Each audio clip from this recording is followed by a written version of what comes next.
शायद जुड़ जाए। टाइम तो वैसे हो गया है, ऑलरेडी 7 मिनट निकल चुके हैं।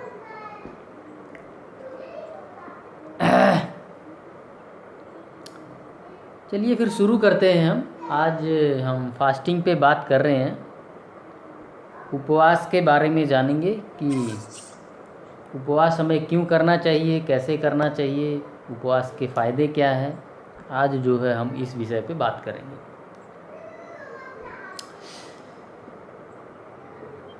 देखिए, उपवास का जो है हमारे जीवन में बहुत महत्व है, और इस महत्व को देखते हुए हमारे जो ऋषि मुनि हैं, उन्होंने किसी न किसी माध्यम से जो है हमारे दैनिक दिनचर्या में इसे डालने की कोशिश की है।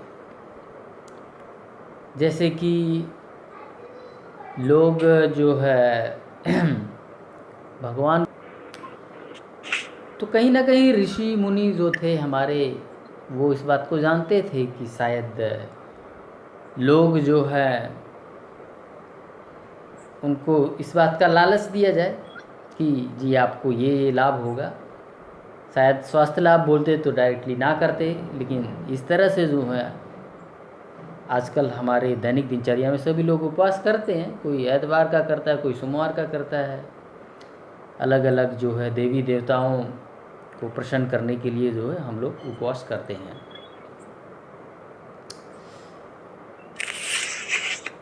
देखिए, हमारे जो है हमारे जो वेदों पुराणों में इसका वर्णन तो है ही। रिसेंटली जो है ये हाईलाइट में तब आ गया जब एक जो है साइंटिस्ट जापान के हुए, जब उन्हें एक खोज के लिए, जिसको ऑटोफेजी कहते हैं, उस खोज के लिए उन्हें जो है नोबेल पुरस्कार मिला। और वो खोज जो है इसी पे आधारित था कि कैसे एक इंसान के शरीर में जब वो भोजन नहीं डालता है शरीर में अपनी इच्छा अनुसार, तो ऑटोफेजी शुरू हो जाती है शरीर में। ये बेसिकली ऑटोफेजी है क्या चीज़?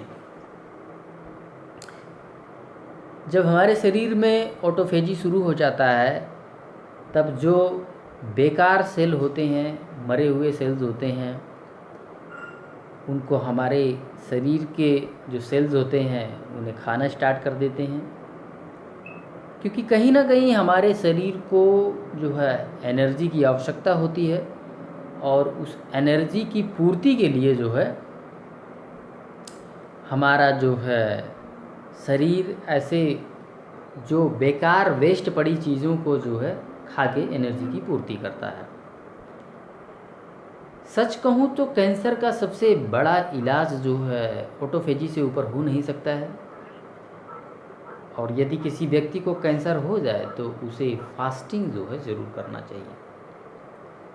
मैंने एक से एक बड़े केसेस देखे हैं फास्टिंग के, जहाँ पे लोगों ने फास्टिंग के ज़रिए जो है अपने कैंसर तक को ठीक किया है, केवल और केवल फास्टिंग से।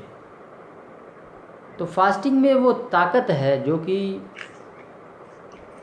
कैंसर जैसी बीमारी जिसका इलाज साइंस में नहीं है, लेकिन फास्टिंग के ज़रिए वो ठीक हो जाती है।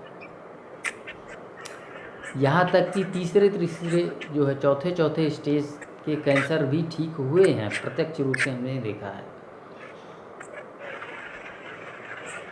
तो इस तरह से जो है बाकी की देखिए बीमारियां जो है वो तो बहुत इसके मुकाबले छोटी है। अगर कैंसर ठीक हो सकता है तो बाकी की बीमारियां क्यों ठीक नहीं हो सकती है?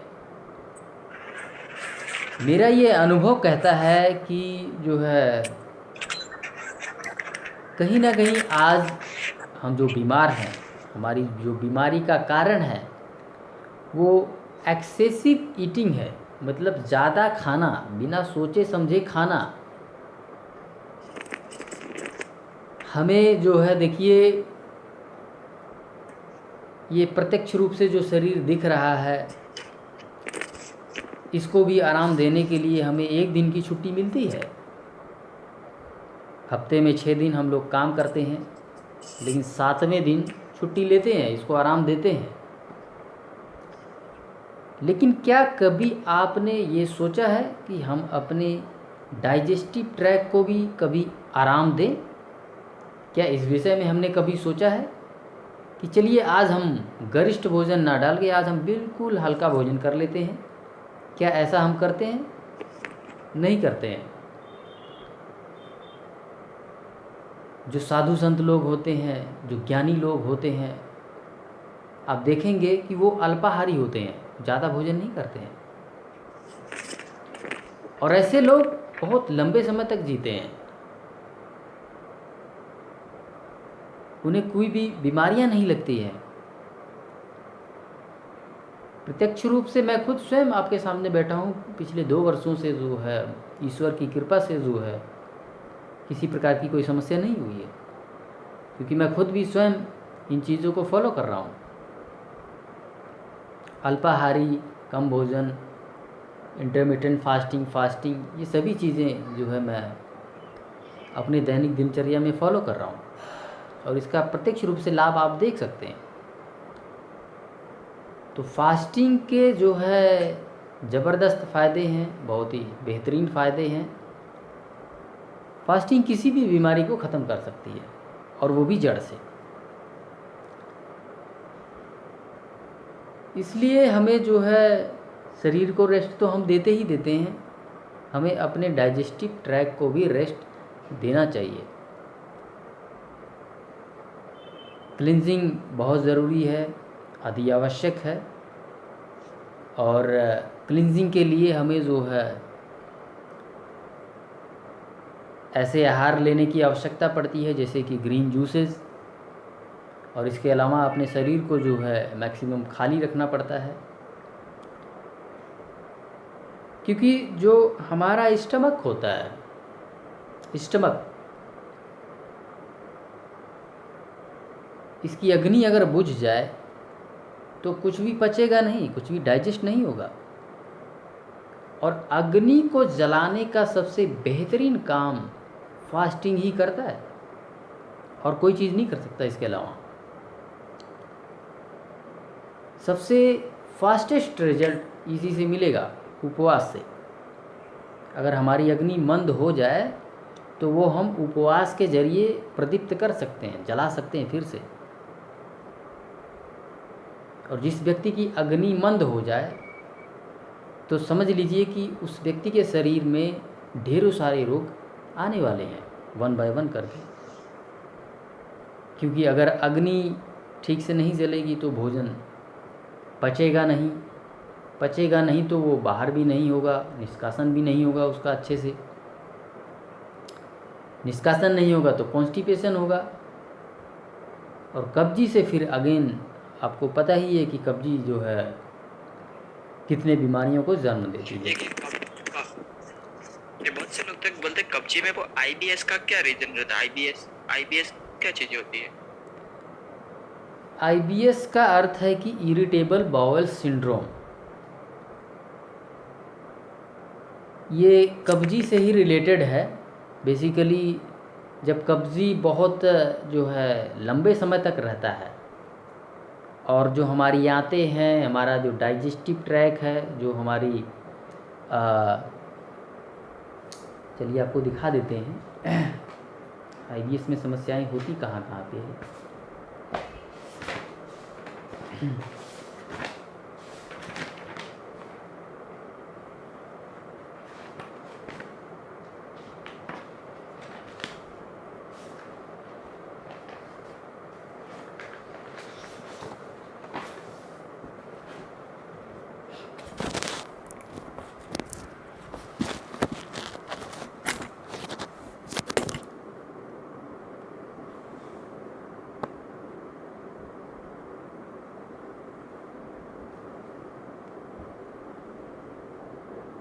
देखिए, ये जो सबसे मोटी जो लाइन दिख रही है आपको, ये हमारा कॉलन है।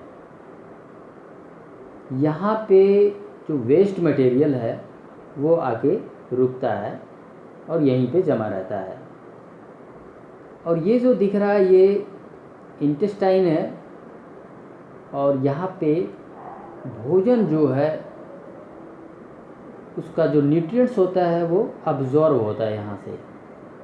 और ये वाला जो एरिया देख रहे हैं आप, स्टमक है, यहाँ पे सबसे पहले भोजन आता है और यहाँ पे उसको छोटे छोटे टुकड़ों में तोड़ा जाता है और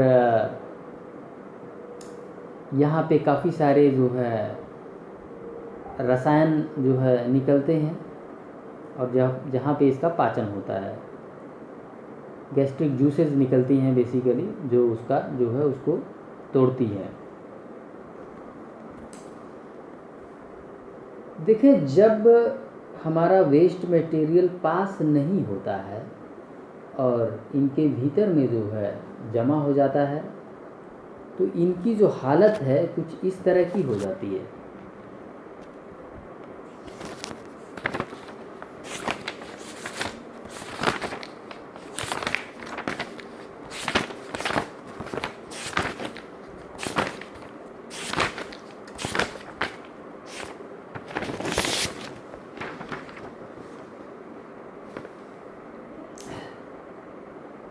इस कॉलम को देख पा रहे हैं आप, और इस कॉलम को देखिए।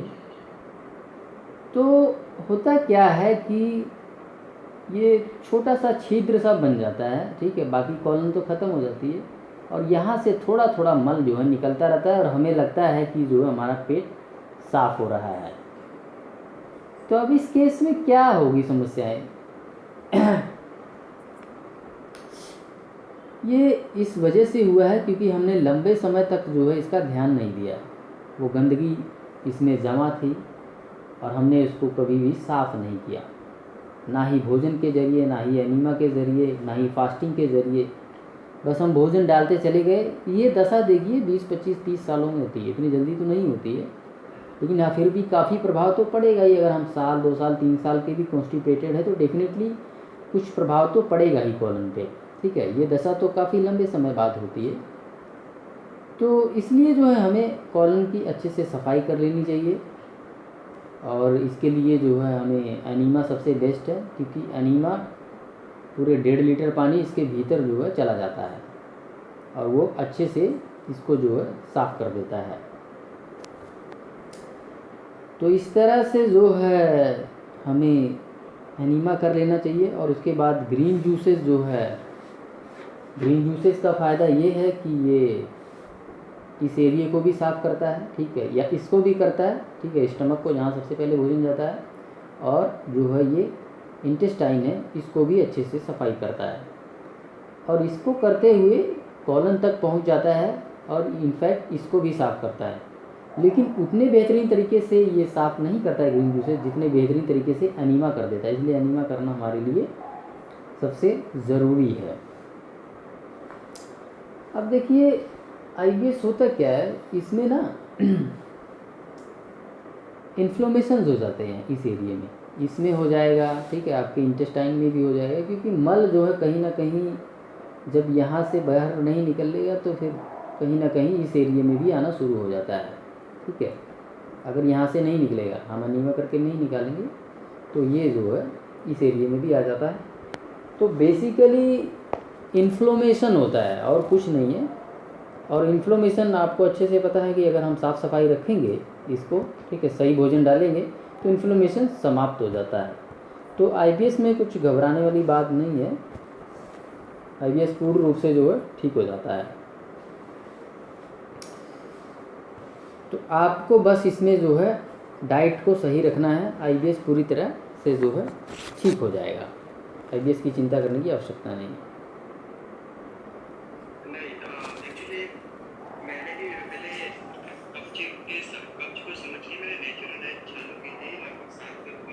हाँ,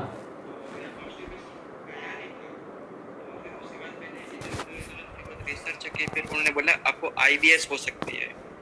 तो मैंने सोचा चलो ठीक है IBS हो सकती है, IBS के रिगार्डिंग क्या चीज़ होता होगा। तो फिर मैंने IBS के रिगार्डिंग और पता करने का ट्राई किया। उसमें यूँ होता है, कपड़ा आते होती है जो टाइट हो जाती है, कड़क हो जाती है, वो मल को बाहर फेंक नहीं पाती है, तो इसके लिए मेडिटेशन करना पड़ेगा आपको। मेडिटेशन करोगे उसके बाद क्या होगा, माइंड का और हाथों का दोनों का संचार बराबर हो पाएगा, कनेक्शन बराबर हो पाएगा। उसके बाद आपकी आंखें बराबर काम कर पाएगी, उसके बाद आपका कॉन्स्टिपेशन खत्म होगा। और फिर मैंने मेडिटेशन करना चालू किया, नेचुरल डाइट के साथ साथ मेडिटेशन भी करना चालू किया, तो मेरे को काफी रिलीफ मिल गया। तो फिर मेरे को लगा कि ये आईबी कब्जे, जिनको कब्ज है उनको अगर नेचुरल डाइट से नहीं जा रहा है तो उनको कम से कम मेडिटेशन करके आईबीएस समझ के करना ही चाहिए। मेरे को एनडीएस की तरह एकदम नेचुरल डाइट पे रहते रहते मेरे को एनिमा करते हुए भी साल भर हो गया, लेकिन जरा सा भी फर्क नहीं पड़ा था।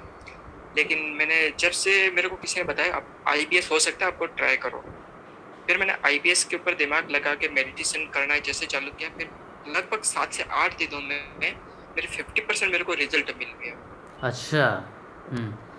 देखिए, हाँ हाँ काफ़ी। जी जी, मेरी जो डाइट है तो इसमें तो मैं सबको बोलता ही हूँ, और इनफैक्ट आप देख ही रहे हैं जो मेरा मॉर्निंग में जो योगा है उसमें जो है 10-15 मिनट का ओम का उच्चारण होता है और 10-15 मिनट का मेडिटेशन भी होता है, और इसके अलावा भी मैं जो है मेडिटेशन अलग से करता हूँ।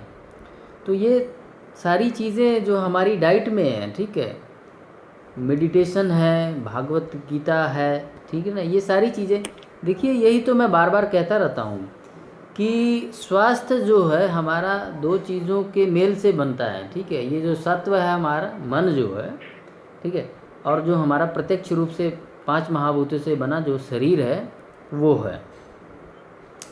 तो डेफिनेटली मेडिटेशन तो हमें करना ही चाहिए, डे 1 से ही करना चाहिए। हम अपने दिमाग को शांत नहीं रखेंगे, पॉजिटिव विचार नहीं रखेंगे, तो भला हम कैसे जो है अपनी समस्याओं को ठीक कर पाएंगे। हम कुछ भी अगर बढ़िया तो मैं कहना ये चाह रहा हूँ कि ऐसा क्या क्या रीजन हुआ होगा हाथों में कि मैं मेडिटेशन करते ही मेरा कॉन्स्टिपेशन एकदम से मेरे को उसमें रिलीफ मिल गई। ऐसा क्या कनेक्शन होता होगा माइंड से और हाथों में? देखिए, हमारी जो कॉलन है, ठीक है, स्टमक हो गया, इंटेस्टाइन हो गया, वो सभी हमारे माइंड से जुड़े हुए हैं, ठीक है, और उनको रिलैक्स करना पड़ता है। उसको जो है मेडिटेशन से क्या है कि आप पूरा रिलैक्स हो जाते हैं, आपका कहीं पे ध्यान नहीं जा रहा पूरी बॉडी में, ठीक है। आपने क्या किया, एकदम से कनेक्शन तोड़ दिया। जब हम मेडिटेशन करते हैं तो एकदम ध्यान मग्न हो जाते, कहीं पे ध्यान नहीं होता, कोई विचार नहीं होता है, ठीक है। आपने देखा है कि कई बार कहीं पे समस्या होती है तो हमारा बार बार माइंड वहीं पे जाता है। इस चीज़ को आपने देखा है कि समस्या होता है तो बार बार दिमाग वहीं जाता है, ठीक है। और अगर उस चीज़ को भूल जाओ, कई व्यक्तियों का अनुभव है कि सर मुझे पेट में तो जो है समस्याएं होती रहती है, लेकिन जब मैं ट्रैवल करता हूँ तो वो समस्या ऐसे लगता है जैसे गायब हो जाती है। अब ये ट्रेवलिंग सबके साथ होता है। हाँ अब ट्रेवलिंग में क्या हुआ कि हाँ आपका ध्यान हटा, ट्रेवलिंग में बहुत सारे लोग हैं, आपका ध्यान ही नहीं जा रहा वहाँ पे। अकेले बैठे रहेंगे तो ध्यान जाएगा, ट्रेवलिंग में क्या हो रहा है, बहुत सारे लोग ये हैं पता है। तो वहाँ ध्यान ही नहीं जा रहा। तो ठीक उसी प्रकार से अब कुछ हुआ थोड़ी है वहाँ पे, सिर्फ ध्यान हटा है आपका। तो ठीक उसी प्रकार से जब हम मेडिटेशन करते हैं तो कहीं ना कहीं हम अपनी इंटेस्टाइन आंतों को एकदम रिलैक्स कर देते हैं। रिलैक्स नहीं करेंगे और ध्यान जाएगा तो क्या, वो खिंचाव करेगा, खिंचाव होता है बेसिकली वहाँ पे। जितना ध्यान करेंगे, इस जगह पे ध्यान करेंगे, वो खिंचाव जाएगा, और जितना हम ध्यान करेंगे मतलब मेडिटेशन करेंगे, वो खिंचाव रिलैक्स होगा। तो ये जो है इस वजह से आपको ध्यान से जो है लाभ मिला है। तो ध्यान तो बहुत अच्छी चीज़ है, बहुत ही बेहतरीन चीज़ है। देखिए मैं खुद स्वयं भी जो है इसको शुरू से ही मैं ध्यान कर रहा हूँ, आप यूँ समझ लीजिए कि डे 1 से, ठीक है। तो ये सारी चीज़ें मिल के जो है इतनी सारी पॉजिटिविटी जो आपको मुझ में नज़र आ रही है, उसमें इसका भी बहुत बड़ा रोल है ध्यान का, ठीक है। और अब तो भागवत गीता भी मैं पढ़ रहा हूँ, उसके श्लोक भी जो है चैनल पे रख ही रहा हूँ मैं, ठीक है। अद्भुत है ये सारी चीज़ें जो है अद्भुत है। मतलब इनकी जितनी प्रशंसा करो उतनी ही कम है इन सभी चीज़ों की। तो इस तरह से जो है चलिए हम अपने टॉपिक पे वापस लौटते हैं, फास्टिंग वाले टॉपिक पे। देखिए, हम इसमें फास्टिंग में निर्जला उपवास भी कर सकते हैं, जूस फास्टिंग भी कर सकते हैं, और एक दिन से ज़्यादा भी कर सकते हैं। और इसके अलावा जो है बाकी जो डाइट हम लोग कर रहे हैं वो अपने आप में ही फास्टिंग है, क्योंकि सारा जो है उसमें हम लोग पूरे दिन रॉ पे ही रहते हैं, कच्चे पे रहते हैं, और रात में जो है एक बार हमें जो है या फिर कच्चा या फिर मिलेट्स जो है लेना होता है। तो वो अपने आप में ही एक तरह का फास्टिंग है। लेकिन इनिशियली जो है मैं तो लोगों को यही रिकमेंड करूँगा कि जो है 100% फास्टिंग कर सके तो बहुत अच्छी चीज़ है, वाटर फास्टिंग कर सके तो बहुत अच्छी चीज़ है, या फिर जूस फास्टिंग कर सके तो वो भी बहुत अच्छी चीज़ है। अब देखिए, इसमें होता क्या है बेसिकली, शरीर में जब हम फास्टिंग करते हैं तो सबसे पहले तो हमारे शरीर में जो कार्बोहाइड्रेट होता है वो पूरी तरह से यूज़ हो जाता है। लीवर में जो है ग्लाइकोजन के रूप में कार्बोहाइड्रेट जो है उपलब्ध रहता है, ठीक है, ग्लाइकोजन के रूप में। तो जब हम फास्टिंग करते हैं तो वो ग्लाइकोजन जो लीवर में जमा होता है सबसे पहले तो वो जो है इस्तेमाल हो जाता है, और जो कि होना भी चाहिए, बहुत ज़रूरी है, ठीक है, होना भी चाहिए। और उसके बाद और फर्दर आगे बढ़ते हैं तो हमारा जो है शरीर फैट को जो है तोड़ना शुरू कर देता है। अगर हम फास्टिंग करेंगे और हमारा जो है वज़न अगर बढ़ा हुआ है तो डेफिनेटली जो है वेट लूज़ होगा। और ऐसा हम लोग देखते हैं, जो नेचुरल डाइट हम लोग कर रहे हैं उसमें वेट जो है काफ़ी रिड्यूस हो जाता है। उसका कारण यही है कि जो डाइट हम लोग कर रहे हैं वो अपने आप में फास्टिंग है, अपने आप में फास्टिंग है, ठीक है। भोजन तो हम कम खा ही रहे हैं, प्राकृतिक खा रहे हैं, अनाज नहीं खा रहे हैं, अनाज तो पचने में बहुत लंबा वक्त लगता है। सो ये रीज़न है, इस वजह से जो है लोगों का फैट जो है बहुत तेज़ी से निकल जाता है शरीर से। इससे और ज़्यादा हम फास्टिंग करेंगे तो जो है हमारा प्रोटीन टूटना शुरू हो जाता है, लेकिन वो काफ़ी लंबे समय बाद शुरू होता है। मेरे ख्याल 12-13 दिन लग जाते हैं उसमें। अगर 12-13 दिनों का लंबी फास्टिंग करते हैं तब जाके प्रोटीन टूटना शुरू होता है, जो कि अच्छी बात नहीं है। प्रोटीन नहीं टूटना चाहिए। फ़ैट तक तो ठीक है, फैट यूटिलाइज हो रहा है, ठीक है, ग्लाइकोजन यूज़ हो जा रहा है, लेकिन प्रोटीन का टूटना जो है अच्छी बात नहीं है। तो देखिए, इसी दौरान इन बिटवीन जब हम 2-3 दिनों का फास्टिंग करते हैं, इसमें जो बॉडी में जो गंदगी होती है, जो गंदगी जमा होती है, वो भी यूटिलाइज हो जाता है। तो कहीं ना कहीं फास्टिंग के ज़रिए गंदगी की भी सफाई हो जाती है। तो इसलिए जो है फास्टिंग जो है हमें डेफिनेटली करना ही करना चाहिए, और इसका प्रत्यक्ष रूप से लाभ जो है हमने देखा ही है, मैंने खुद देखा है उसका प्रत्यक्ष रूप से लाभ। तो मैं तो यही रिकमेंड करूँगा कि जो जब भी हमें मौका मिले, ठीक है, फास्टिंग कर लेना चाहिए। और जो लोग बीमार हैं उनको तो फास्टिंग करना ही करना चाहिए। जिनको शुगर की समस्या है उनको जो है फास्टिंग थोड़ा सूझबूझ के साथ करें, क्योंकि वो दवाइयाँ भी ले रहे होंगे। तो जो है मेरे ख्याल उन्हें कुछ ना कुछ जूस फास्टिंग या फ्रूट वगैरह जो है इस तरह का फास्टिंग जो है वो लोग कर सकते हैं। तो आज हमने बात किया फास्टिंग के ऊपर। कोई प्रश्न है तो आप पूछ सकते हैं जी। फास्टिंग में, जूस फास्टिंग में वजन बहुत ज़्यादा स्पीड से कम हो जाता है, तो वजन को मेंटेन करने के लिए कुछ? वज़न तो देखिए कोई इश्यू नहीं है। अगर हमारे शरीर में कोई बीमारी है तो वज़न अगर लूज़ हो रहा है तो हमें जो है देखिए कुछ पाने के लिए कुछ तो खोना पड़ता है, ठीक है। तो इसलिए जो हमें वेट की चिंता नहीं करनी चाहिए। वेट तो हम कभी भी बाद में गेन कर लेंगे, लेकिन एक बार शरीर से रोग बाहर चला जाए, क्योंकि एक बार शरीर से रोग बाहर चला जाएगा तो शरीर बहुत स्ट्रांग हो जाएगा और आप कुछ भी खाएंगे पिएंगे आपके शरीर को अच्छे से लगेगा और आप अपने खाने की क्वांटिटी भी बढ़ा सकते हैं, जिससे आप वज़न बाद में फिर से गेन कर सकते हैं। तो वेट तो लूज़ होगा ही होगा, देखिए, क्योंकि डाइट चेंज होगा, शरीर को खाली रखेंगे तो वज़न तो गेन लॉस होना ही